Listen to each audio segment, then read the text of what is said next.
Kalau peran saya di sini untuk yang utamanya adalah pengawasan ya, mentata sampah yang ada di sini melalui petugas kita untuk Bestari, Galatama dan Pemulung. Di mana orangnya saya tugasnya masing-masing. Dan sampai di sini mereka saya lakukan untuk mengajak bergotong royong dan mengambil apa yang bisa untuk dimanfaatkan untuk kebutuhan mereka yang dijadikan uang bagi biaya kehidupan mereka.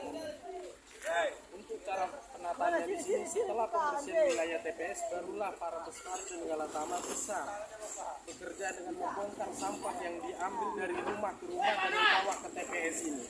Dan disinilah mereka semua ngumpul untuk menyortir apa yang bisa dimanfaatkan atau didaur ulang. Iya. Ada Bapak bilang tadi ada 3 market di sini untuk membuat pengelolaan kebersihan sampah.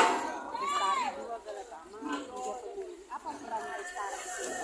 Peran Bestari di sini yaitu Bestari mengambil sampah dari rumah ke rumah di yang berada di wilayah Kecamatan Medan Amplas dan membawanya ke TPS yang telah ditempatkan berada di wilayah Garut 1 Ujung.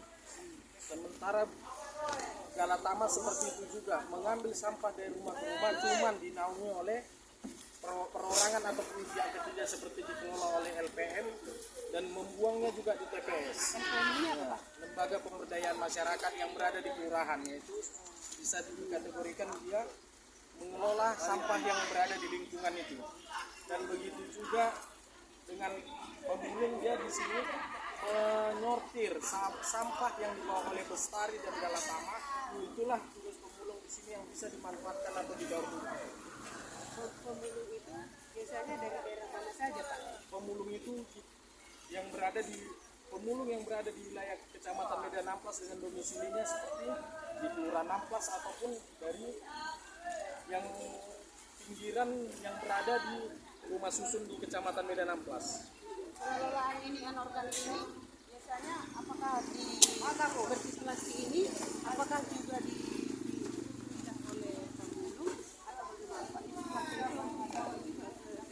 Kalau untuk plastik dan yang lainnya berada itu langsung dibuang ke TPA, itulah tempat pembuangan akhir yang berada di Marelang. Sedangkan yang untuk organik itu dimanfaatkan oleh Pemulung untuk makanan ternaknya. Seperti itu ya, Pak ya? Iya, yang organiknya, yang non organiknya itu dibuang dan yang bisa dimanfaatkan atau dijadikan uang itu dimanfaatkan oleh Pemulung. Jadi biasanya plastik ini langsung ke TPA ya, Pak ya? Iya, Bu. Jadi berapa ton Pak satu hari itu untuk dibawa? Kalau untuk muatan truk seperti ini, konvektor besar ini muatannya lebih kurang dia berat armada dengan sampahnya lebih kurang 11 ton. Nah, sampah atau isinya dia berkapasitas sekitar 8 ton untuk satu unit konvektor besar.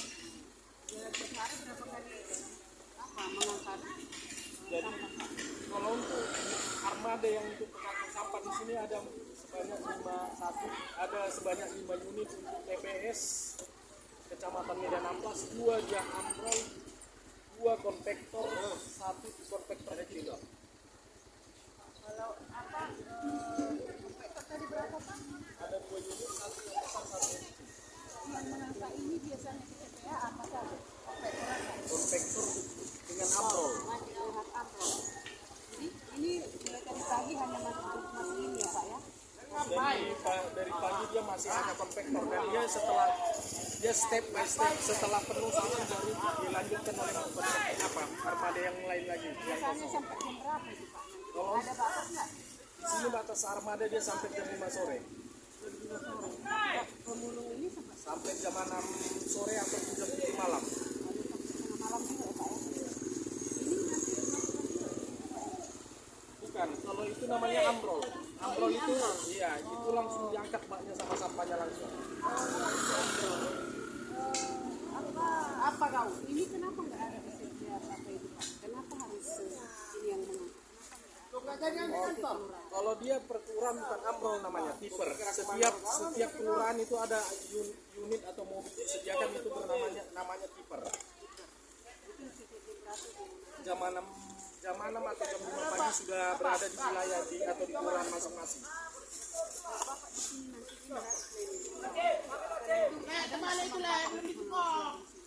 Ada satu lagi kita aplusan di sini setengah hari dari pagi ke siang sampai zuhur, baru dari zuhur sampai ke maghrib sore nanti aplusan.